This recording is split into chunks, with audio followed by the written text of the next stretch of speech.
러시아 대통령이 폭탄 발언을 했습니다. 한국은 다른 어떤 나라와도 비교할 수 없는 존재입니다. 14억 중국이 발칵 뒤집혔습니다.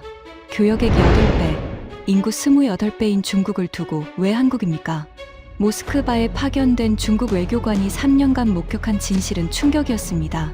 호감도 한국 78%, 중국 31%. 위기 때마다 중국은 도망쳤고 한국만 남았습니다. 그 충격적인 전말을 지금 공개합니다. 시작하기 전 구독과 좋아요, 그리고 대한민국 화이팅 댓글로 한국을 응원해주세요. 전 세계 언론이 모스크바로 몰려든 날이었습니다. 크렘린궁 대회견장에 각국 기자 350여 명이 빼곡히 들어찼죠. CNN, BBC, 로이터, 알자지라, 신화사까지. 회견장 앞쪽에는 TV 카메라 40여 대가 삼각대 위에 올려져 있었고 케이블이 바닥을 거미줄처럼 뒤덮고 있었어요. 형광등 아래로 기자들의 땀 냄새와 커피향이 뒤섞여 퍼지고 있었습니다. 저도 그 자리에 있었어요. 중국 대사관 소속 외교관으로서 맨 앞줄에서 세 번째 좌석을 배정받았습니다. 러시아 대통령의 북한 방문을 하루 앞둔 시점이었죠. 당연히 북한 이야기가 먼저 나올 줄 알았어요. 김정은과의 정상회담 의제, 군사협력 범위, UN 대북 제재 완화 여부, 베이징 본부에서 받은 질문 리스트가 서류 봉투 안에 들어 있었습니다. 1시간 전에 왕지안 사장이 직접 전화까지 해서 당부했어요. 웨이고, 북한 관련 발언 하나도 빠짐없이 기록해. 특히 군사협력 범위에 대한 발언은 한 글자도 놓치면 안 돼. 알겠습니다, 사장님. 걱정 마세요. 그런데 대통령이 연단에 서자마자 한 첫마디가 모든 걸 뒤집었습니다. 한국이 우리에게 해준 일, 러시아는 기억하고 있습니다. 회견장이 순간 정적에 휩싸였어요. 300여 명의 기자가 동시에 타자를 멈췄습니다. 키보드 소리가 뚝 끊기니까 회견장이 너무 조용해져서 천장 형광등이 윙하는 소리까지 들릴 정도였어요. 기자들이 서로 얼굴을 쳐다봤습니다. 저도 귀를 의심했죠. 한국이라고요? 북한 방문 직전에 옆에 앉아있던 러인 공보참사관이 제 팔꿈치를 쿡 찔렀어요. 제 쪽으로 고개를 숙이면서 속삭였습니다. 웨이고, 한국이라고 했어. 내가 잘못 들은 거야? 아니야. 나도 들었어. CNN 특파원이 황급히 손을 들었어요. 금발 여기자가 벌떡 일어서서 마이크를 잡았습니다. 대통령님, 북한이 아닌 한국을 먼저 언급하신 이유가 무엇입니까? 대통령이 카메라를 정면으로 응시했습니다. 눈빛이 단호했어요. 그리고 느리지만 또렷한 목소리로 말했습니다. 한국은 러시아에게 특별한 나라입니다. 다른 어떤 나라와도 비교할 수 없는 존재예요. 심장이 쿵 내려앉았습니다. 다른 어떤 나라. 그 5글자가 제 가슴을 관통했어요. 그 말은 14억 인구의 중국, 세계 2위 경제 대국인 우리도 포함된다는 뜻이었으니까요. 대통령의 발언은 계속됐습니다. 25년 전부터 지금까지 한국은 우리를 단 한 번도 배신한 적이 없습니다. 1998년에도, 2014년에도, 그리고 지금도. 진짜 친구가 누구인지 어려울 때 알 수 있습니다. 회견장이 술렁거리기 시작했어요. BBC 기자가 급히 노트북을 두드리고 NHK 카메라맨이 줌을 당겼습니다. 서방 기자들의 카메라 셔터 소리가 폭풍처럼 쏟아졌어요. 하지만 제 귀에는 아무 소리도 들리지 않았습니다. 머릿속에서 한 가지 질문만 빙글빙글 돌고 있었거든요. 왜 한국이지? 14억의 중국이 아니라 왜 고작 5천만의 한국이지? 기자 회견이 끝나자마자 주머니에서 진동이 울렸습니다. 화면에 뜬 이름, 왕지안 사장. 베이징 본부였어요. 전화를 받자마자 다급한 목소리가 쏟아졌습니다. 웨이고, 방금 실시간으로 봤다. 대체 무슨 일이야? 사전 협의된 발언이었나? 사장님, 저도 예상 못한 상황입니다. 일정표에는 북한 관련 발언만 예정되어 있었어요. 한국을 먼저 언급한 이유를 파악했나? 아직 정확히는 모릅니다만 분위기가 심상치 않습니다. 전화 너머로 왕지안 사장이 한숨을 길게 내쉬었어요.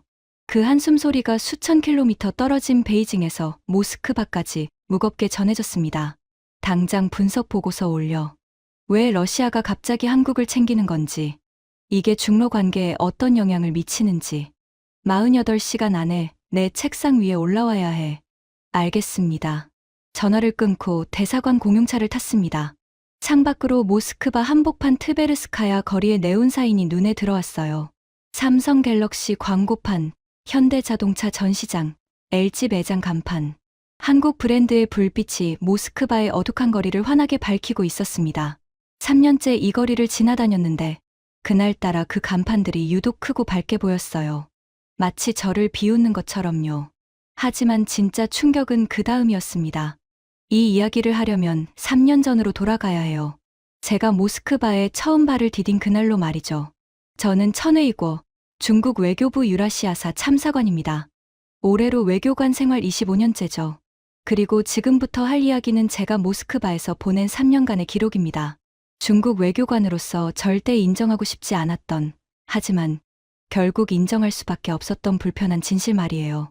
3년 전 가을, 저는 모스크바 셰레메티예보 공항에 내렸습니다.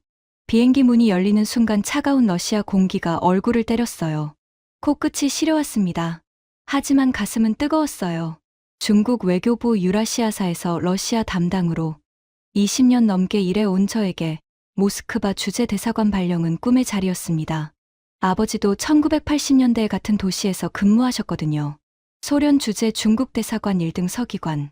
아버지는 그 시절 이야기를 늘 자랑스럽게 하셨습니다. 왜 이거야? 그때는 중국과 소련이 세계를 반으로 나누던 시절이었다. 모스크바에서 중국 외교관이라고 하면 다들 고개를 숙였어. 소련 관료들이 먼저 악수를 청하던 시절이야. 아버지의 그 자부심을 저도 물려받았죠. 아니, 저는 아버지보다 더 자신이 있었습니다. 지금의 중국은 1980년대와는 비교도 안 되니까요.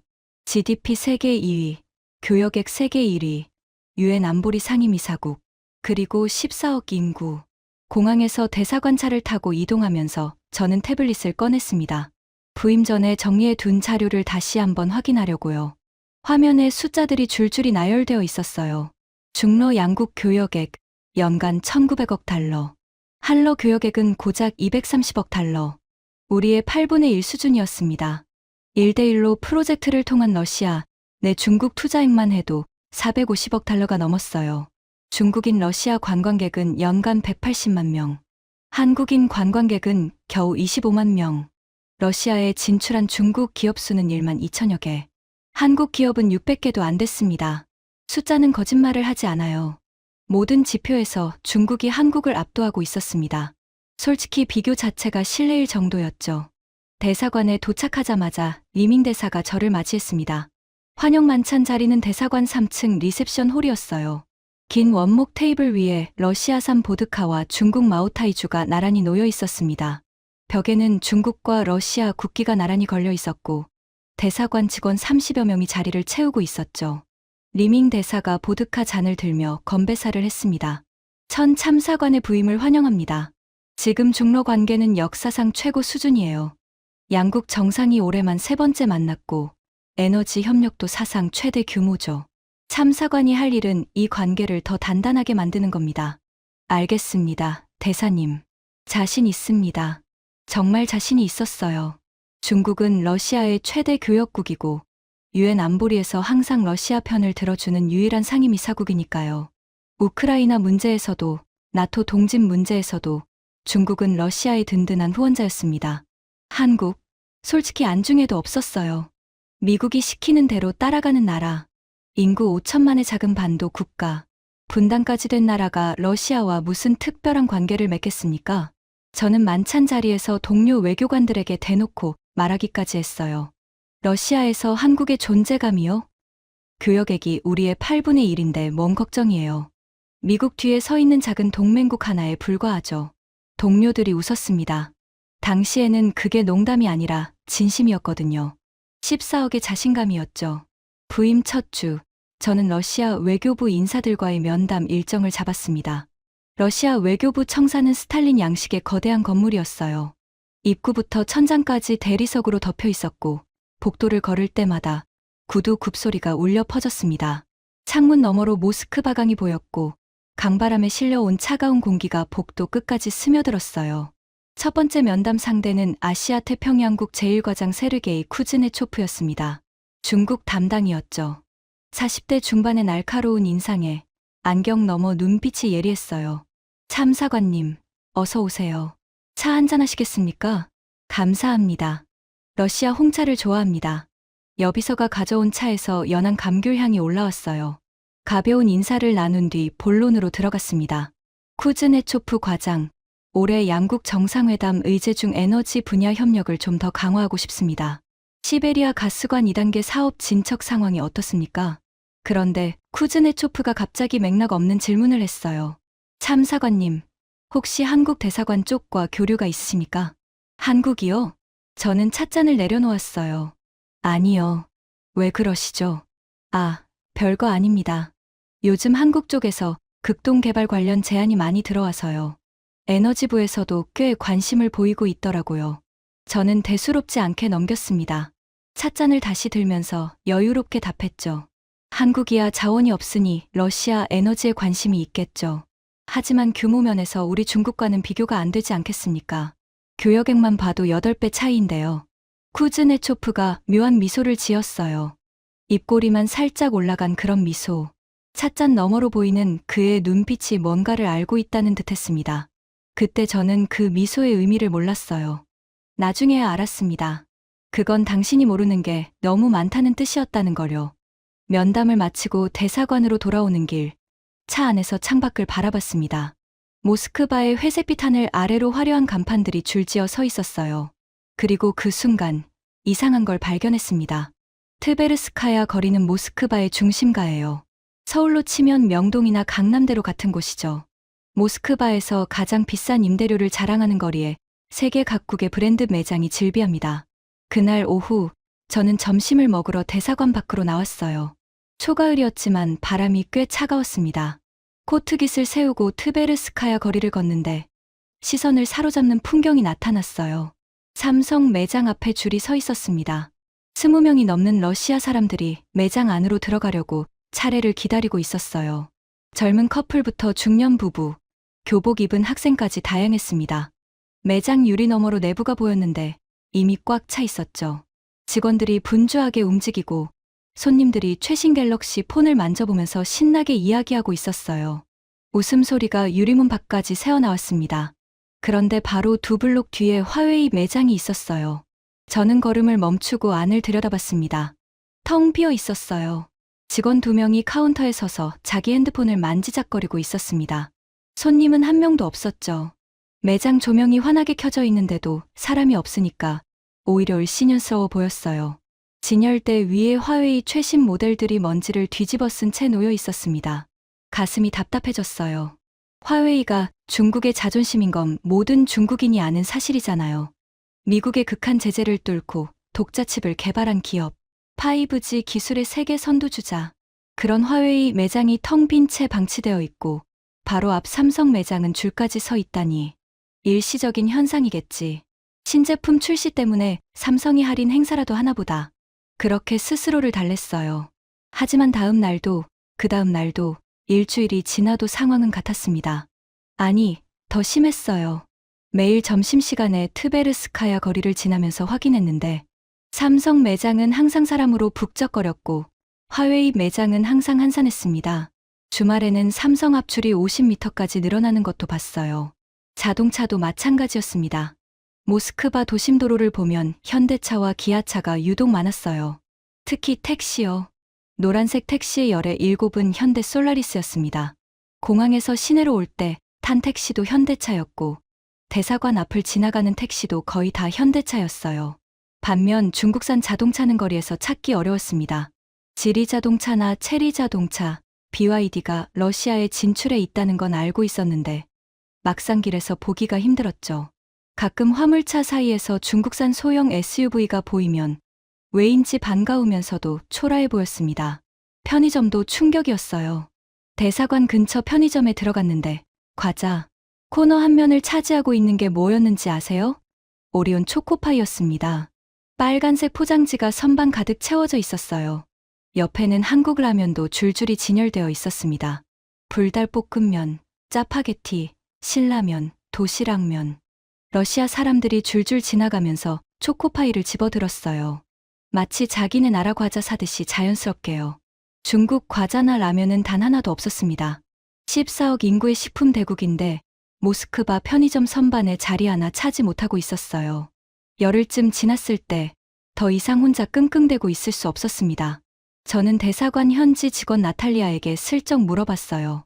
나탈리아는 모스크바 토박이 러시아 여성으로 우리 대사관에서 15년째 행정보조로 근무하고 있었습니다.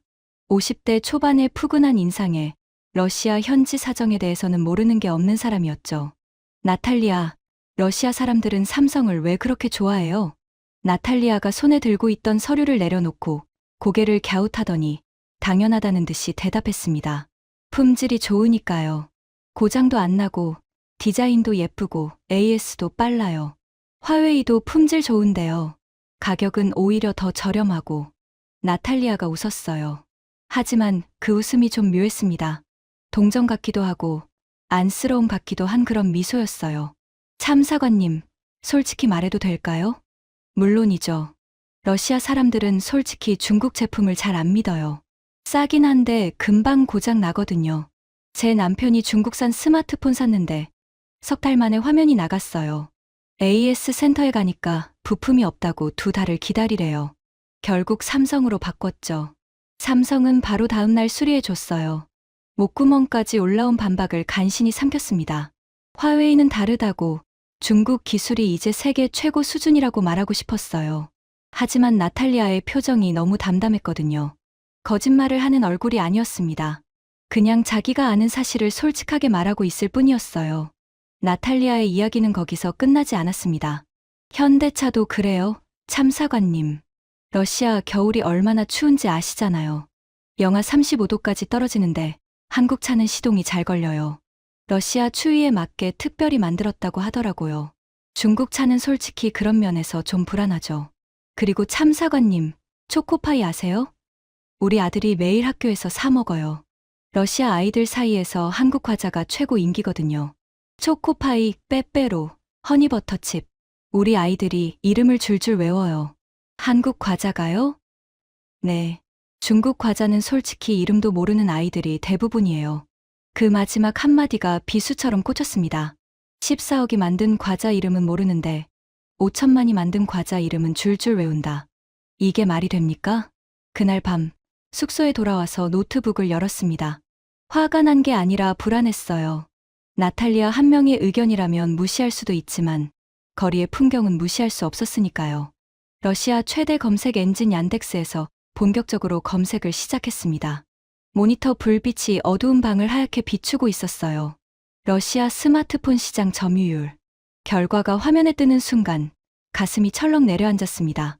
삼성이 러시아 스마트폰 시장 점유율 1위 38%, 애플이 2위로 21%, 화웨이는 8%, 38%대 8%, 5배 가까운 격차였습니다. 자동차 시장은 더 충격이었어요. 현대기아가 러시아 승용차 시장에서 판매량 3위, 점유율 23%, 중국 자동차 브랜드 전체를 합쳐도 4%가 안 됐습니다. 6배 차이. 가전은요? LG 세탁기가 러시아 시장 점유율 1위, 삼성 냉장고가 2위, 중국 가전 브랜드는 상위, 5위 안에 이름도 없었습니다. 손이 떨렸어요. 마우스를 잡은 손가락에 힘이 빠졌습니다. 하지만 멈출 수 없었어요. 더 찾아봤습니다. 러시아 여론조사 기관 브이치옴의 최신 조사 결과를 발견했어요. 아시아에서 가장 호감이 가는 나라를 묻는 설문이었습니다. 1위, 한국, 78%, 2위, 일본, 52%, 3위, 중국, 31%. 눈을 비볐습니다. 다시 봤어요. 숫자는 바뀌지 않았습니다. 한국 78%, 중국 31%, 2배가 넘는 격차. 14억 인구의 나라가 5천만 인구의 나라한테 호감도에서 2배 넘게 지고 있었어요. 더 충격적인 건 지역별 결과였습니다. 모스크바 같은 서부 대도시보다 시베리아, 극동 지역에서 한국 호감도가 더 높았어요.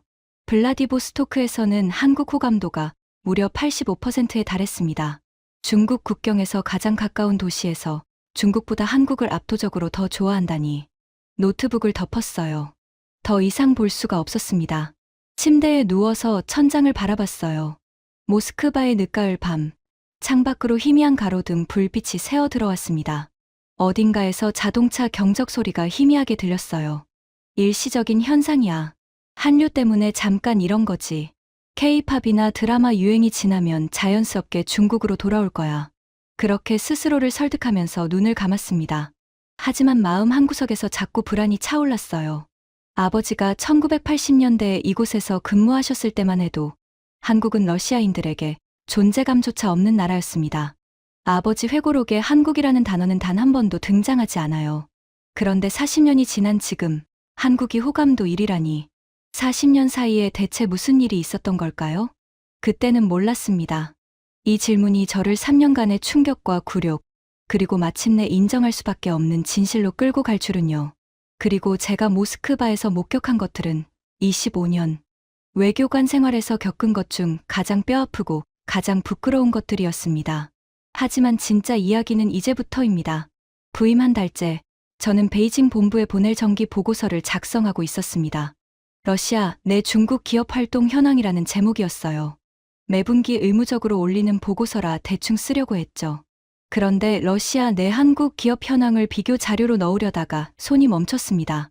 삼성전자 러시아 법인 직원 수 4,200명, 러시아 스마트폰 시장 점유율 38%, TV 시장 점유율 41%, 모스크바, 상트페테르부르크, 카잔, 예카테린부르크 등 주요 12개 도시의 직영 매장 운영, 러시아 전역의 AES 센터 87개소, 수리 평균 소요 시간 이틀, 현대기아 러시아 법인, 상트페테르부르크 인근에 연간 23만 대 생산 규모의 공장 보유, 러시아 현지 부품 조달률 52%, 직원 수 6,500명, 그중 러시아인이 6,100명, 자동차 시장 점유율 23%, LG전자 러시아 법인, 세탁기 시장 점유율 1위, 에어컨 시장 점유율 2위, 전국의 서비스 센터 65개소 운영, 오리온, 초코파이 하나로 러시아 과자 시장 3위, 트베리 지역에 자체 공장을 세워서 러시아 현지 생산, 직원 780명 전원 러시아인, 숫자를 나열할수록 가슴이 답답해졌어요. 이걸 중국 기업과 비교하면 어떨까? 화웨이 러시아 점유율 8%, 하이얼 가전 점유율 상위, 5위 바가, 중국 자동차 전체 합산 점유율 4% 미만, 중국 식품 브랜드 중 러시아 시장 상위 10위 안에 든 기업은 단 하나도 없었습니다. 교역 규모는 우리가 8배인데 소비자 시장에서는 한국이 우리를 압도하고 있었어요. 이게 무슨 상황입니까? 보고서를 쓰다 말고 멍하니 모니터를 바라봤습니다. 머리로는 이해가 됐어요. 교역액 1,900억 달러의 대부분은 원유, 천연가스, 석탄, 목재 같은 원자재 거래예요. 중국이 러시아에서 자원을 사오는 거죠. 반면 한국은 소비재, 전자제품, 자동차 같은 완성품을 러시아에 파는 구조였습니다. 그러니까 우리 중국은 러시아에서 물건을 사가는 나라고 한국은 러시아에 물건을 파는 나라였던 겁니다. 러시아 국민들이 매일 접하는 건 삼성폰이고 현대차고 초코파이지 중국산 원유 수입 통계가 아니에요. 하지만 인정하기 싫었습니다. 그래서 다른 데이터를 찾아봤어요. 분명 중국이 앞서는 지표가 있을 거라고 생각했거든요. 러시아 인터넷 쇼핑몰 오존과 와일드베리스에서 한국 제품 검색량 추이를 조사했습니다. 결과가 나오는 순간 의자에서 몸이 앞으로 쏠렸어요. 최근 3년간 러시아 온라인 쇼핑몰에서 한국 화장품 검색량이 340% 증가, 한국 식품 검색량 280% 증가, 한국 가전 검색량 190% 증가, 반면 중국 제품 검색량은 전 카테고리에서 하락세, 특히 중국 전자제품 검색량은 15% 감소했습니다.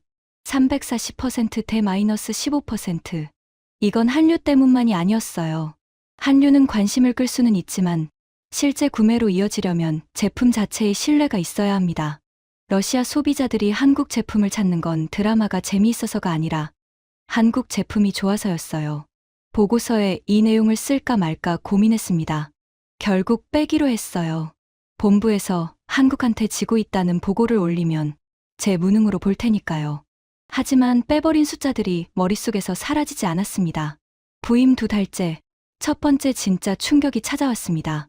러시아 외교부 유라시아국 부국장 이고르 페트로비치와의 저녁 식사 자리였어요. 페트로비치는 60대 초반의 백발 신사로 러시아 외교부에서 아시아 전문가로 30년 넘게 일한 사람이었습니다. 중국어도 유창했고 베이징 주재 경험도 있었죠. 우리 입장에서는 가장 중요한 러시아 측 카운터파트 중 한 명이었어요. 장소는 모스크바 중심가의 러시아 전통 레스토랑이었습니다. 나무로 된 내벽에 사슴뿔 장식이 걸려 있었고 벽난로에서 장작이 타닥타닥 소리를 내며 타고 있었어요. 보르시치와 펠메니가 차례로 나왔고 보드카 잔이 오갔습니다. 분위기는 좋았어요. 보드카가 서너 잔 들어가자 대화가 편해졌습니다. 저는 자연스럽게 본론을 꺼냈어요. 부국장님, 최근 러시아의 극동 개발 프로젝트에 중국 기업 참여를 확대하고 싶습니다. 특히 인프라 건설 분야에서 중국이 기여할 수 있는 부분이 많다고 봅니다. 페트로비치가 보드카 잔을 내려놓으며 저를 바라봤어요. 눈빛이 진지해졌습니다. 참사관, 솔직히 말해도 되겠습니까? 물론입니다. 극동 개발에서 우리가 가장 신뢰하는 파트너는 한국입니다. 보드카 잔을 들려던 손이 멈췄어요. 웃으면서 받아쳤습니다. 한국이요? 교역 규모로 보면 중국이 압도적인데요. 페트로비치가 고개를 저었어요. 느리지만 단호하게요. 규모와 신뢰는 다른 문제입니다. 참사관, 1998년을 기억하십니까? 1998년이요? 러시아 경제위기 말씀이신가요? 그렇습니다. 루블이 하루아침에 휴지가 된 날이죠.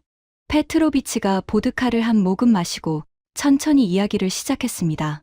벽난로의 불빛이 그의 주름진 얼굴을 붉게 물들이고 있었어요. 1998년 여름, 러시아 정부가 디폴트를 선언했습니다. 루블 가치가 하루 만에 70% 폭락했어요. 모든 외국 기업들이 도망쳤습니다. 미국, 독일, 일본, 영국. 모스크바 시내 외국 기업 사무실에 불이 하나둘 꺼졌어요. 외국인 직원들이 공항으로 달려갔죠. 거기까지는 알고 있었습니다. 역사적 사실이니까요. 중국 기업도 마찬가지였습니까? 저는 가볍게 물었어요. 설마 중국까지 도망쳤겠어 하는 마음이었죠. 페트로비치가 저를 똑바로 쳐다봤습니다. 참사관, 중국 기업의 90%가 철수했습니다. 뭐라고요? 90%입니다. 러시아에 진출해 있던 중국 기업 2,300여 개 중 2,100개가 6개월 안에 짐을 쌌어요. 직원들 월급도 안 주고 야반 도주한 곳도 있었습니다. 공장 문을 걸어 잠그고 러시아 직원들한테 통보도 없이 사라진 거예요. 심장이 쿵쿵거렸습니다. 손에 들고 있던 보드카 잔에 미세한 파문이 일었어요. 한국은 어땠습니까? 목소리가 떨렸습니다. 이미 답을 예감하고 있었거든요. 페트로비치가 미소를 지었어요. 따뜻하고 동시에 자랑스러운 미소였습니다. 한국 기업은 단 한 곳도 떠나지 않았습니다. 등줄기를 타고 찬 기운이 훑고 내려갔어요. 삼성은 루블이 폭락한 다음 날 러시아 직원들에게 이메일을 보냈습니다. 우리는 떠나지 않습니다. 월급은 정상대로 지급합니다. 모스크바 매장에 불을 끄지 않았어요. 러시아 소비자들이 물건을 살 돈이 없는 상황에서도 매장 문을 열어뒀습니다. 현대자동차는 더 놀라운 결정을 했어요. 루블 가치가 70% 떨어졌으니까 러시아 사람들이 차를 살 형편이 안 됐거든요. 그런데 현대차가 한 일이 뭔지 아십니까? 할부 조건을 완화하고 루블 결제 시 환율 손실분을 자기들이 부담한 겁니다. 자기네 손해를 감수하면서 러시아 소비자들이 차를 살 수 있게 해준 거예요. LG도 마찬가지였습니다. 경제위기 와중에 오히려 AS 센터를 늘렸어요. 다른 나라 기업들이 AS 센터 문을 닫을 때 LG는 새로운 센터를 열었습니다. 러시아 사람들이 수리비를 낼 형편이 안 되니까 무상 수리 기간을 6개월 연장해줬어요. 페트로비치가 보드카 잔을 기울이며 말했습니다. 참사관, 그때 러시아 사람들은 깨달았어요. 누가 진짜 친구인지. 돈이 될 때만 오고 돈이 안 되면 떠나는 나라가 있고 돈이 안 돼도 남아있는 나라가 있다는 거요. 저는 아무 말도 할 수 없었습니다. 보드카를 들이켰어요. 목이 탔지만 아무 맛도 느껴지지 않았습니다. 그리고 참사관, 한 가지 더 말씀드릴까요? 네. 그때 오리온이라는 한국 과자 회사가 있었습니다. 초코파이 만드는 회사요. 경제위기 직전에 러시아 트베리 지역에 공장을 지었어요. 공장이 완공된 지 3개월 만에 경제위기가 터진 겁니다. 상식적으로 생각하면 공장 문을 닫고 철수하는 게 맞잖아요? 당연히 그랬겠죠. 아닙니다. 오리온은 공장을 풀가동했어요. 러시아 직원 200명을 추가로 고용했습니다. 경제위기로 일자리를 잃은 러시아 사람들에게 일자리를 만들어준 거예요. 그것도 외국 기업이요. 페트로비치의 눈가가 붉어졌어요. 그때 트베리 시장이 오리온 공장에 와서 울었습니다. 모든 외국 기업이 떠나는데 한국 과자 회사가 우리 시민들에게 일자리를 준다고요. 트베리 시민들은 지금도 그걸 기억합니다. 그래서 트베리에서 초코파이 점유율이 65%예요. 러시아 과자보다 한국 과자를 더 많이 먹는 도시입니다. 저는 냅킨으로 입을 닦으며 겨우 말했어요. 그건 몰랐습니다. 참사관, 러시아 사람들은 의리를 세상에서 가장 중요하게 여깁니다. 돈은 잊혀도 의리는 기억돼요. 한국이 1998년에 보여준 건 의리였습니다. 그리고 그 의리는 25년이 지난 지금도 러시아인들의 기억 속에 살아있어요. 레스토랑을 나왔을 때 모스크바의 밤 공기가 얼굴을 스쳤습니다. 영하 5도쯤 되는 초겨울 바람이었는데 얼굴이 화끈거리는 건 추위 때문이 아니었어요. 부끄러움 때문이었습니다. 대사관까지 걸어가면서 한 가지 생각이 머릿속을 떠나지 않았습니다. 우리도 떠났다고? 1998년 중국 기업의 90%가 러시아를 버렸다. 한국 기업은 한 곳도 떠나지 않았다. 이 사실을 저는 25년 외교관 생활을 하면서 단 한 번도 보고받은 적이 없었습니다. 부임 넉 달째, 저는 극동 지역 출장을 떠났습니다. 블라디보스토크, 러시아의 태평양 관문이자 중국 국경에서 불과 130km 떨어진 도시예요. 출장 목적은 극동 개발 프로젝트에 중국 기업 참여를 늘리기 위한 현지 조사였습니다. 베이징 본부의 지시는 단순했어요. 극동 개발 투자 확대 방안을 마련해라. 중국이 극동의 핵심 파트너가 되어야 한다. 자신만만하게 블라디보스토크에 도착했습니다. 하지만 공항에 내리는 순간부터 이상한 기운을 느꼈어요. 공항 도착 로비에 삼성과 현대차 광고가 대형 전광판으로 걸려 있었거든요. 중국 기업 광고는 하나도 없었습니다. 중국 국경에서 130km밖에 안 떨어진 도시에서요. 첫째 날, 블라디보스토크 시정부 경제개발국 담당자 안드레이 볼코프를 만났습니다. 40대 초반의 건장한 체격에 군인 출신 특유의 직선적인 말투를 가진 사람이었어요. 참사관님, 솔직히 말씀드려도 될까요? 물론이죠. 극동에서 중국 기업 이미지가 좋지 않습니다. 어떤 점에서요? 볼코프가 차를 한 모금 마시더니 한숨을 쉬었어요. 3년 전에 중국 건설 업체가 블라디보스토크 교외에 아파트 단지를 지었습니다.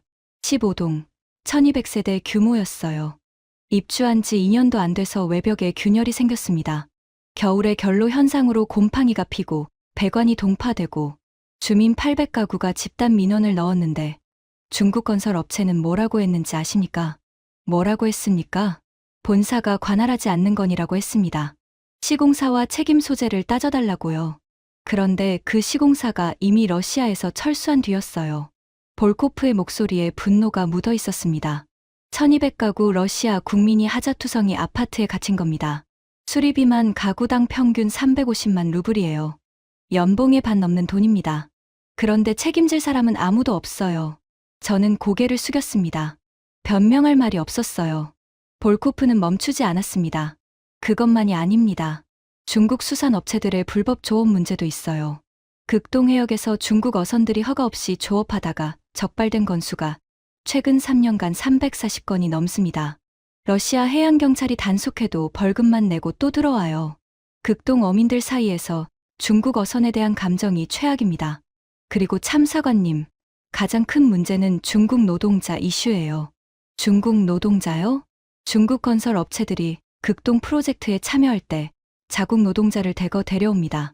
현지 러시아인 고용은 최소화하고 중국에서 노동자를 들여와서 숙소에 가둬놓다시피 하면서 일을 시켜요. 러시아인들 입장에서는 자기네 땅에서 일자리를 빼앗기는 느낌이죠. 극동 주민들 사이에서 반중 감정이 갈수록 심해지고 있습니다. 볼코프가 책상 서랍에서 서류 한 장을 꺼냈어요. 이거 보세요. 블라디보스토크 시민 대상 설문조사입니다. 극동 개발에 가장 적합한 외국 파트너는 누구냐는 질문이었어요. 서류를 받아 들었습니다. 결과를 보는 순간 숨이 멎는 줄 알았어요. 1위 한국 62%, 2위 일본 21%, 3위 중국 8%, 중국 국경에서 130km 떨어진 도시에서 중국이 극동 개발 파트너로 8%밖에 지지를 못 받고 있었습니다. 한국의 8분의 1이었어요.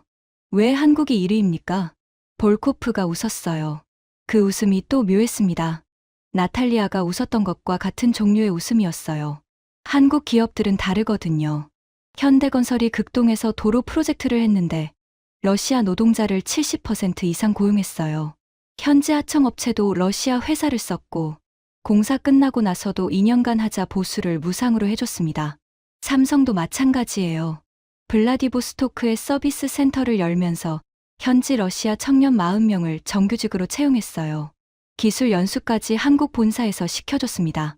그 청년들이 지금 블라디보스토크에서 삼성 기술자로 일하고 있어요. 연봉이 러시아 평균의 2배입니다. 볼코프가 저를 똑바로 쳐다보며 말했어요. 참사관님, 차이가 뭔지 아시겠습니까? 한국은 러시아에 와서 러시아 사람들과 함께 일합니다. 중국은 러시아에 와서 중국 사람들끼리 일해요. 누구를 더 좋아하겠습니까? 아무 말도 할 수 없었어요. 속으로는 반박하고 싶었습니다. 중국 기업이 자국 노동자를 데려오는 건 효율성 때문이라고, 언어 문제 때문이라고. 하지만 그 변명이 러시아 사람들한테 어떻게 들릴지는 이미 답이 나와 있었습니다. 블라디보스토크에서 이틀을 더 보냈어요. 시내를 돌아다니면서 느낀 건 모스크바보다 더 심하다는 거였습니다. 거리 곳곳에 한국어 간판이 보였어요. 한국 식당, 한국 미용실, 한국 노래방. 젊은 러시아 여성들이 한국식 메이크업을 하고 다녔고 카페에서는 케이팝이 흘러나왔습니다. 중국어 간판은 도매시장 근처에 몇 개 있었어요. 싸구려 자파를 파는 가게들이었죠. 한국 매장은 세련된 쇼핑몰 안에 있었고 중국 매장은 재래시장 골목에 있었습니다. 호텔로 돌아와서 침대에 앉았어요. 두 손으로 얼굴을 감쌌습니다. 이건 한류 문제가 아니었어요. 이건 품질의 문제이고 신뢰의 문제이고 태도의 문제였습니다. 그리고 가장 뼈아픈 건 이 모든 게 중국 스스로 만든 결과라는 거였어요. 블라디보스토크 출장에서 돌아온 직후 두 번째 폭탄이 터졌습니다. 러시아 에너지부 차관 드미트리 소콜로프와의 면담이었어요. 중러 에너지 협력 관련 실무회의였는데 회의가 끝난 뒤 소콜로프가 갑자기 이런 말을 했습니다. 참사관, 사하린 가스전 3단계 개발 파트너 선정 결과를 알고 계십니까? 아직 발표 전 아닙니까? 비공식적으로는 결정이 났습니다. 한국 기업이 선정됐어요. 심장이 쿵 내려앉았습니다. 사하린 가스전 3단계는 예상 매장량 3조, 5천억 세제곱미터, 투자 규모만 280억 달러에 달하는 초대형 프로젝트였어요. 중국이 3년 동안 공들여온 사업이었습니다. 왜 한국입니까? 투자 규모로 보면 중국이 훨씬 유리한데요. 소콜로프가 의자에 등을 기대며 말했어요. 그의 눈빛이 서늘했습니다. 참사관, 2014년을 기억하십니까? 2014년이요? 우크라이나 사태 말씀이신가요? 그렇습니다. 서방이 러시아에 전면 제재를 걸었죠. 독일, 일본, 미국, 영국. 에너지 분야 거래가 전면 중단됐습니다. 알고 있습니다. 그때 중국이 러시아에 큰 도움을 줬죠. 시베리아의 힘 가스관 계약도 그때 체결된 거 아닙니까? 소콜로프가 고개를 끄덕였어요. 하지만 그 다음 말이 문제였습니다. 맞습니다. 시베리아의 힘 계약은 체결됐죠. 하지만 참사관, 그 계약이 어떤 조건이었는지 아십니까? 기억이 정확하진 않습니다만 양측 모두 만족스러운 조건이었다고 알고 있습니다. 소콜로프가 씁쓸하게 웃었어요. 솔직히 말하겠습니다. 중국은 러시아가 서방 제재로 궁지에 몰린 틈을 탔어요. 가스 가격을 국제 시세보다 30% 낮게 깎았습니다. 우리가 선택의 여지가 없다는 걸 알고 있었으니까요. 동맹이라면서 친구의 약점을 이용한 거예요. 얼굴이 화끈 달아올랐습니다. 변명하고 싶었지만 사실이었으니까요. 당시 중국이 러시아의 고립을 이용해 유리한 조건을 이끌어냈다는 건 외교가에서 공공연한 비밀이었습니다. 소콜로프는 계속 말했어요. 한국은 달랐습니다. 어떻게요? 2014년 서방 제재가 시작됐을 때 한국 기업들에게도 엄청난 압박이 있었어요. 미국이 동맹국들에게 러시아와의 거래를 줄이라고 압박했거든요. 일본 기업은 즉시 철수했습니다. 유럽 기업도 대부분 빠졌어요. 한국은요? 삼성은 러시아 법인의 증자를 발표했습니다. 제재 직후에요. 현대차는 상트페테르부르크 공장 증설 계획을 예정대로 진행했고 LG는 AS 센터를 15개 추가로 열었어요. 미국 압박이 있었을 텐데요. 당연히 있었겠죠. 하지만 한국 기업들은 버텼습니다. 1998년과 똑같았어요. 16년이 지났는데 똑같은 일이 반복된 겁니다. 모든 나라가 떠날 때 한국만 남았어요. 소콜로프가 몸을 앞으로 숙이며 제 눈을 똑바로 봤습니다. 참사관. 그래서 사하린 가스전 파트너가 한국이 된 겁니다. 투자 규모는 중국이 클 수 있어요. 하지만 투자 조건이 아무리 좋아도 위기가 올 때 도망갈 파트너한테 250억 달러짜리 프로젝트를 맡길 수는 없습니다. 호흡이 가빠졌어요. 머릿속에서 1998년 페트로비치의 말과 2014년 소콜로프의 말이 겹쳐졌습니다. 1998년 중국 기업 90% 철수, 한국 기업 0% 철수. 2014년 중국은 러시아 약점 이용, 한국은 미국 압박 속에서도 잔류. 패턴이 보였어요. 위기가 올 때마다 중국은 떠나거나 이용하고 한국은 남았습니다. 25년간 두 번의 위기에서 한국은 한 번도 러시아를 배신하지 않았어요. 대사관으로 돌아오자마자 본부에 전화를 걸었습니다. 왕지한 사장이 받았어요. 사장님, 사하린 가스전 3단계 파트너가 한국으로 결정됐습니다. 뭐라고? 우리가 3년 동안 공들인 사업인데? 러시아 측의 이유는 신뢰 문제입니다. 1998년과 2014년 때 중국 기업들의 행태가 지금까지 영향을 미치고 있습니다. 전화 너머로 긴 침묵이 흘렀어요. 그리고 왕지한 사장이 말했습니다. 한국 따위한테 280억 달러짜리 사업을 뺏기다니. 현지 담당자가 뭘 한 거야? 저는 입을 다물었습니다. 할 말이 없어서가 아니라 진짜 이유를 말하면 사장님이 듣고 싶어 하지 않을 거라는 걸 알았으니까요. 부임 1년이 다 되어가던 무렵 결정적인 사건이 터졌습니다. 일본이 한국에 대해 반도체 핵심 소재 수출 규제를 발동한 거예요. 불화수소, 포토레지스트, 불화폴리이미드. 반도체 생산에 없어서는 안 되는 소재 3가지를 일본이 한국에 안 팔겠다고 선언한 겁니다. 이 소식을 들었을 때 저는 속으로 쾌재를 불렀어요. 솔직히 말하면요. 한국 반도체 산업이 타격을 입으면 러시아에서 한국의 위상도 자연스럽게 떨어질 테니까요. 중국한테는 기회가 될 수도 있다고 생각했습니다. 그런데 며칠 뒤 러시아 산업통상부 쪽에서 믿기 어려운 소식이 전해졌어요. 러시아가 한국에 불화수소를 공급하기로 결정했습니다. 뭐라고요? 러시아가요? 그것도 요청 접수 하루 만에 결정됐다고 합니다. 하루요? 하루. 저는 즉시 러시아 산업통상부 담당 과장에게 연락했어요. 사실 확인이 필요했습니다. 담당 과장이 확인해줬어요. 맞습니다. 한국 측에서 불화수소 긴급 공급을 요청했고 우리 장관이 다음 날 바로 승인했습니다. 하루 만에요? 이런 결정이 보통 얼마나 걸립니까? 통상적으로 전략물자 수출 승인은 최소 3개월에서 6개월 걸립니다. 관계부처 협의, 안보 검토, 수출통제위원회 승인까지 거쳐야 하니까요. 그런데 왜 하루 만에? 과장이 잠시 말을 멈추더니 조용히 대답했어요. 장관님 지시였습니다. 한국의 요청은 즉시 처리하라고요. 그 말을 듣는 순간 뇌를 망치로 맞은 것 같았어요. 전략물자 수출 승인을 하루 만에 하라고. 그건 동맹국한테도 안 하는 겁니다. 중국도 전략물자 수출 요청을 하면 최소 4주는 걸려요. 그런데 한국은 하루? 저는 한 가지 실험을 해보기로 했습니다. 같은 시기에 중국도 러시아의 특수화학물질 수출 승인을 요청한 건이 하나 있었거든요. 첨단 소재 분야에서 중국 기업이 러시아산 원료를 필요로 했었죠.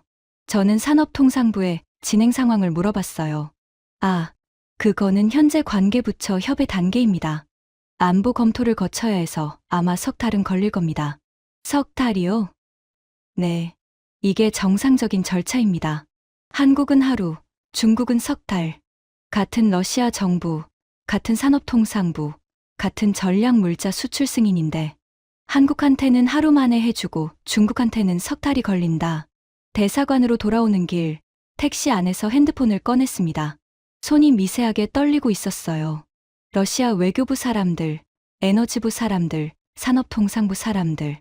그들이 한결같이 했던 말이 머릿속에서 회전목마처럼 돌았습니다. 중국은 거래 상대고 한국은 친구입니다. 그때 이해했어요. 이 말이 그냥 빈말이 아니었다는 걸요. 거래 상대에게는 절차를 지키고 친구에게는 절차를 건너뜁니다. 그 차이가 하루와 석 달의 차이였던 겁니다. 택시 창밖으로 모스크바 야경이 흘러갔어요. 삼성 광고판의 파란 불빛이 차창에 반사됐습니다. 저는 그 불빛을 바라보면서 처음으로 인정했어요. 이건 교역에게 문제가 아니다. 이건 숫자로 측정할 수 없는 무언가의 차이다. 14억의 자만이 무너지는 소리가 들렸습니다. 하지만 아직은 완전히 무너진 건 아니었어요. 25년 동안 쌓아온 자존심이 그렇게 쉽게 무너질 리 없었으니까요. 진짜 무너진 건 그로부터 2년 뒤였습니다. 그리고 그 이야기는 제 인생에서 가장 아프면서도 가장 중요한 순간이 될 거예요. 부임 2년 반째, 저는 설 연휴에 맞춰 베이징으로 귀국 휴가를 떠났습니다. 아버지가 편찮으셨어요.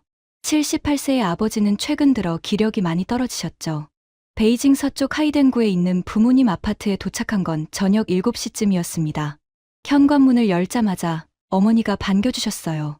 웨이거야, 왔니? 아버지가 서재에서 기다리고 계신다. 아버지 서재에 들어갔습니다. 벽면 가득 책이 꽂혀 있었고 책상 위에는 소련 시절 사진들이 액자에 담겨 놓여 있었어요. 젊은 시절의 아버지가 크렘린궁 앞에서 환하게 웃고 있는 사진, 소련. 외교관들과 보드카를 마시며 건배하는 사진. 아버지의 황금기였습니다. 아버지, 잘 지내셨어요? 웨이거야, 모스크바는 어떻더냐? 내가 있던 그 도시 말이다. 많이 변했어요, 아버지. 아버지는 안락의자에 앉아서 차를 마시고 계셨어요. 주름이 깊어진 얼굴에 백발이 성성했지만 눈빛은 여전히 맑았습니다. 변하는 게 당연하지. 40년이나 지났으니까. 그런데 웨이거야, 내 표정이 좀 어둡구나. 무슨 일 있니? 아닙니다, 아버지. 피곤해서 그래요. 거짓말이었어요. 모스크바에서 2년 반 동안 겪은 일들이 가슴에 쌓여 있었지만 아버지한테는 말할 수 없었습니다. 아버지가 자랑스러워하시던 모스크바에서 중국이 한국한테 지고 있어요 라는 말을 어떻게 합니까?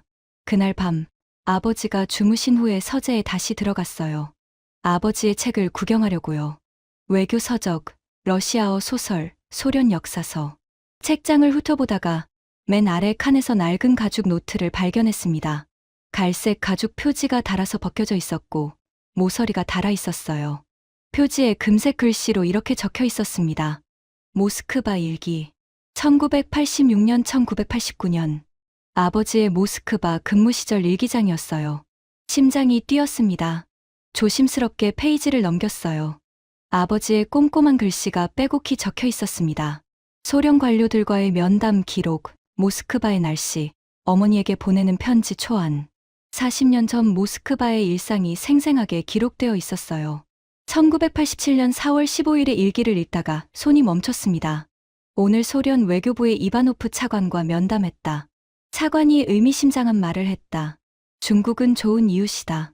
하지만 이웃과 친구는 다르다. 이 말이 무슨 뜻인지 곰곰이 생각해 보았다. 소련 사람들은 의리를 가장 중요하게 여긴다. 돈으로 산 관계는 돈이 마르면 끝난다. 이것이 이웃과 친구의 차이인 것 같다. 손가락 끝이 차가워졌어요. 40년 전에 아버지가 들은 말과 2년 전에 페트로비치가 제게 한 말이 정확히 같았습니다. 페이지를 더 넘겼어요. 1988년 11월 3일. 소련이 점점 어려워지고 있다. 경제가 흔들리고 있고 사회 분위기가 불안하다. 언젠가 중국이 이곳에서 밀려나는 날이 올 수도 있다. 돈으로 산 관계는 돈이 마르면 끝나기 때문이다. 그때 우리를 대체할 나라는 어디일까? 아직은 모르겠다. 하지만 한 가지 확실한 건 소련 사람들의 마음을 얻으려면 돈이 아니라 진심이 필요하다는 것이다. 눈물이 났어요. 앉아있던 의자에서 힘이 빠졌습니다. 일기장을 가슴에 안고 한참을 움직이지 못했어요. 40년 전에 아버지는 이미 알고 계셨던 겁니다. 중국이 러시아에서 밀려날 수 있다는 것을, 돈으로 산 관계는 끝이 있다는 것을, 그리고 그 자리를 차지할 나라는 진심을 보여주는 나라일 것이라는 것을. 한국이었어요. 아버지가 예측하지 못한 그 나라는 한국이었습니다.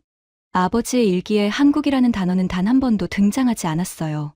1980년대의 한국은 소련에게 존재감 없는 나라였으니까요. 하지만 40년이 지난 지금 아버지가 걱정했던 그 빈자리를 채운 건 14억의 중국이 아니라 5천만의 한국이었습니다.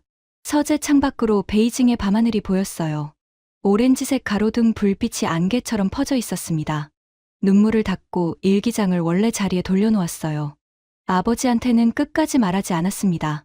아버지의 자부심을 지켜드리고 싶었으니까요. 하지만 저는 알았어요. 아버지가 40년 전에 쓴 그 일기가 모든 답을 담고 있었다는 걸요. 베이징에서 모스크바로 돌아온 지 한 달 뒤, 그날이 왔습니다. 이 이야기에 처음에 말씀드렸던 그 기자회견. 대통령이 연단에 서서 전 세계 앞에서 선언했어요. 한국은 러시아에게 특별한 나라입니다. 다른 어떤 나라와도 비교할 수 없는 존재예요. 350명의 기자 앞에서, 전 세계 카메라 앞에서 러시아 대통령이 한국을 이렇게 말한 겁니다. 중국이 아니라 한국을요. 회견장을 나오면서 저는 러잉 공보참사관에게 물었어요. 러잉, 너는 왜라고 생각해? 왜 한국이라고 생각해? 러잉이 한참 생각하더니 고개를 저었어요. 모르겠어. 교역액으로 보면 우리가 압도적인데. 저는 알아. 나는 3년 동안 그 이유를 찾아다녔거든. 러잉이 놀란 눈으로 저를 봤어요. 뭔데? 의리야. 의리? 1998년 경제위기 때 모든 외국 기업이 떠났어. 우리 중국 기업도 90%가 도망쳤지. 한국 기업은 단 한 곳도 안 떠났어. 직원 월급을 정상대로 주고 매장 불을 안 껐어. 러잉의 표정이 굳어졌어요. 2014년 서방 제재 때도 똑같았어. 중국은 러시아가 궁지에 몰린 틈을 타서 가스 가격을 30% 깎았지. 한국은 미국 압박을 받으면서도 공장 증설을 진행했어. 일본 수출 규제 때 러시아가 한국의 핵심 소재를 하루 만에 공급했어. 같은 요청을 우리한테는 석 달이나 걸리는데. 러잉이 아무 말 없이 저를 바라봤어요. 러잉, 우리는 14억 인구와 세계 2위 경제력으로 러시아를 살 수 있다고 생각했어. 하지만 러시아는 팔리지 않았어. 러시아가 원한 건 돈이 아니라 진심이었거든. 그리고 그 진심을 보여준 건 우리가 아니라 한국이었어. 러잉이 길게 한숨을 쉬었습니다. 그럼 우리가 할 수 있는 건 뭐야? 배우는 거지. 한국한테. 대사관으로 돌아와서 저는 컴퓨터 앞에 앉았습니다. 최종 보고서를 써야 했어요. 왕지한 사장이 요구한 분석 보고서. 왜 러시아가 한국을 특별 대우하는지에 대한 답변. 2시간 동안 키보드 앞에서 망설였어요. 본부가 듣고 싶어 하는 답은 정해져 있었습니다. 일시적 현상입니다. 한류 버블이 곧 꺼질 겁니다. 교역 규모를 늘리면 해결됩니다. 그런 보고서를 쓰면 편했을 거예요. 하지만 그건 거짓말이었습니다. 3년 동안 직접 보고, 듣고, 확인한 것을 거짓으로 쓸 수는 없었어요. 저는 이렇게 썼습니다. 제목 러시아 내 한국의 위상 분석 및 중국의 전략적 대응 방안. 첫 문장은 이랬어요. 한국을 과소평가한 것이 지난 25년간 우리의 가장 큰 전략적 실수였습니다. 그리고 결론에 이렇게 적었습니다. 러시아가 한국을 특별 대우하는 이유는 교역 규모가 아닙니다. 25년간 2번의 경제위기에서 한국이 보여준 일관된 의리 때문입니다. 중국이 러시아에서 한국의 위상을 따라잡으려면 교역액을 늘리는 것이 아니라 태도를 바꿔야 합니다. 돈으로 관계를 사려는 접근을 중단하고 진심으로 관계를 쌓는 법을 배워야 합니다. 그 첫 번째 교과서는 한국입니다. 보고서를 보내고 나서 의자에 등을 기댔어요. 이 보고서 때문에 좌천될 수도 있다는 걸 알고 있었습니다. 하지만 상관없었어요. 진실을 말하는 게 외교관의 의무니까요. 그날 밤 숙소에서 아들에게 전화를 걸었습니다. 베이징 대학교 국제관계학과 3학년인 아들 천하우였어요. 하우야, 요즘 어떠냐? 아빠, 잘 지내요. 다음 학기에 제2외국어를 뭐 들을까 고민 중이에요. 일본어 아니면 아랍어 중에 하나 하려고요. 저는 잠시 말을 멈췄다가 대답했어요. 하우야, 한국어 배워라. 한국어요? 왜요? 그냥 아빠 말 믿어. 한국어를 배워. 앞으로 한국은 더 중요해질 거다. 전화를 끊고 창밖을 바라봤습니다. 모스크바의 밤하늘에 별이 하나 보였어요. 3년 전 이 도시에 처음 왔을 때 저는 14억의 힘을 믿었습니다. 숫자가 전부라고 생각했어요. 교역액이 8배니까, 투자액이 더 크니까, 인구가 더 많으니까. 하지만 3년 동안 배운 건 단 한 가지였습니다. 세계에서 가장 큰 나라 러시아의 마음을 얻은 건 14억의 인구도, 세계 2위의 GDP도, 1900억 달러의 교역액도 아니었습니다. 5천만 명의 작은 나라가 25년 동안 보여준 의리한 글자였어요. 어려울 때 떠나지 않는 것, 약점을 이용하지 않는 것, 돈이 안 돼도 남아있는 것. 그게 진짜 친구의 조건이었고, 한국은 그 조건을 25년 동안 한 번도 어기지 않았습니다. 저는 52년을 살면서 처음으로 인정했어요. 14억이 5천만한테 진 게 아닙니다. 돈이 진심한테 진 겁니다. 그리고 아마도 이건 중국만의 문제가 아닐 거예요. 세상의 모든 관계에서 사람이든 나라든 결국 마지막까지 남는 건 숫자가 아니라 진심이니까요. 지금까지 중국 외교관이 모스크바에서 3년간 목격한 충격적인 이야기였습니다. 대한민국의 의리가 세계에서 가장 큰 나라의 마음을 얻었습니다. 이 이야기가 자랑스러우셨다면 주변에 널리 공유해 주세요. 작은 진심이 세상을 바꿉니다. 구독과 좋아요도 부탁드립니다. 지금까지 감동날다였습니다. 감사합니다.